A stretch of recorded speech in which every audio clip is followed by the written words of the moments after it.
discuss about the molar specific heat capacity, and it is denoted with C.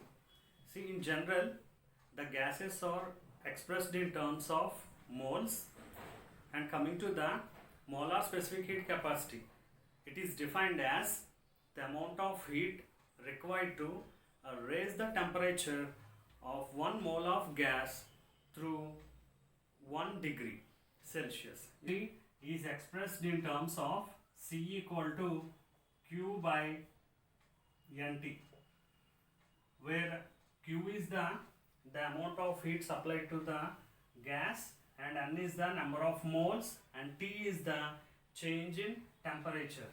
And molar specific heat capacity is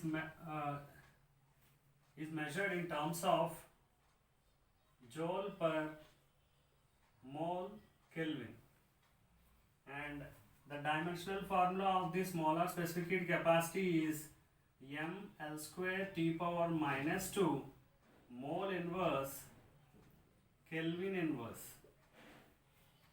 And here molar specific heat capacity, or a standard heat capacity, is termed as in two different ways, like at constant volume and at constant pressure. Heat capacity at constant volume and heat capacity at constant pressure. So let us have a look. First, heat capacity at constant volume. Heat capacity at constant volume. So for this, it is defined as the amount of heat required to raise the temperature of 1 mole of gas through 1 degree centigrade at constant volume, and that is given as the first law of thermodynamics. So by first law of thermodynamics, we know that dq is equal to du plus dw. The heat given to a body is given as ncv dt, so that is equal to, and the energy is F by 2 nr dt. And here the work done will be, dw will be 0 due to constant volume. Volume is constant, so the work done will be 0. So here, if we cancel this nt and nt, we will get Cv equal to F by 2 R. So this is about Cv. And now at a constant pressure, so heat capacity at a constant pressure is given by Cp. So for that we can say that the amount of heat required to raise the temperature of 1 mole of gas by 1 degree Celsius at a constant pressure. So this also can be developed by using the first law of thermodynamics. So by using it, we know that dq equal to du plus dw, and here dq we can write it as ncp dt, that is equal to F by 2 nr dt plus this work done can be written as pdv.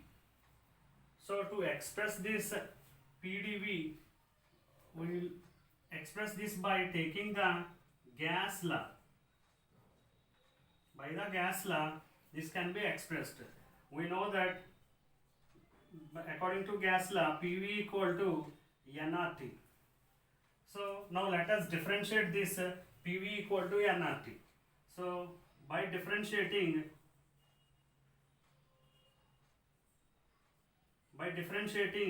we get PdV plus VdP is equal to, as N and R are constant, we will get nR dt. Here we have taken the product differentiation. So PdV plus VdP is equal to nR dt. And as the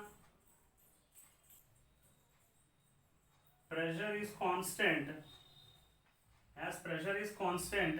this VdP will disappear.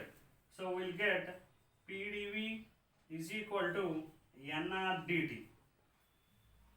PdV equal to nr dt. And now, and we know that from first one, CV is also known as CV is equal to F by 2R. Now you consider this as equation 1. So from equation 1, we can write it as N Cp dt is equal to, as Cv equal to F by 2R, this can be written as N Cv dt plus this PdV can be written as nr dt. So if you take out this n dt throughout the equation, we'll get Cp is equal to Cv plus R. Cp equal to Cv plus R, or this can be written as Cp minus Cv is equal to R. This is the relation between Cp, Cv and R. This is also called as Mayer's relation. Mayer's relation, and here we will get the Cp value. Cp is equal to, already we got Cv as F by 2R. So F by 2R plus R. So we will get F plus 2 by 2R. This is the value of Cp. So we got Cv value and Cp value. Now let us have the ratio. Before going to ratio, here this capital R is the universal gas constant, and R value is 8.314 joule per mole Kelvin, and R is called the universal gas constant.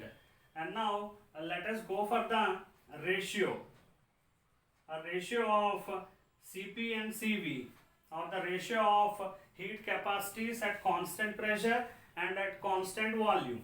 So it is given as, ratio is given as gamma.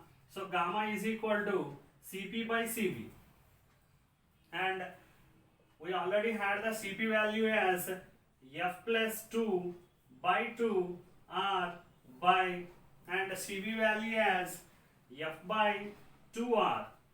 So if we cancel R and R, 2 and 2, so we'll get F plus 2 by F. So this is the gamma value.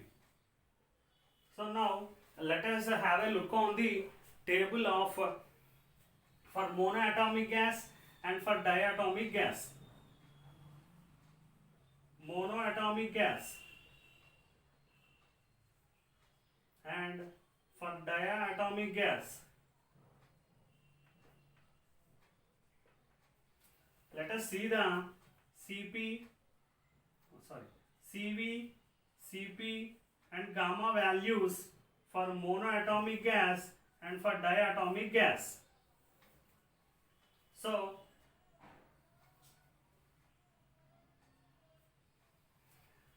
for monoatomic gas, the Cv value is that here the degree of freedom for monoatomic gas is 3 and the degree of freedom for diatomic gas is 5. So for monoatomic gas, Cv value will be 3 by 2R. So this is 3 by 2R. And for diatomic gas, Cp value will be, as the degree of freedom is 5 by 2R. So this will be 5 by 2R. And now coming to the Cp, as the degree of freedom for monoatomic gas is 3, we will get 3 plus 2 by 2R. So that equal to 5 by 2R. So this is 5 by 2R. And for diatomic gas, the degree of freedom is 5. So here we will get 5 plus 2 by 2R. So that is 7 by 2R. So this is 7 by 2R. And now coming to the gamma, as gamma is equal to F plus 2 by F, so we will get, For monatomic gas, 3 plus 2 by 3, so we'll get 5 by 3. And for diatomic gas, as the degree of freedom is 5, so we'll get 5 plus 2 by 5. So we'll get 7 by 5. So this is the value for gamma for diatomic gas. So this is about molar specific heat capacity at constant pressure and at constant volume. And here these are the values for constant volume Cv and constant pressure Cp, and this is the ratio between the constant pressure and constant volume. Heat capacity is at constant volume and heat capacity at constant pressure. So this is about molar specific heat capacity. Thank you.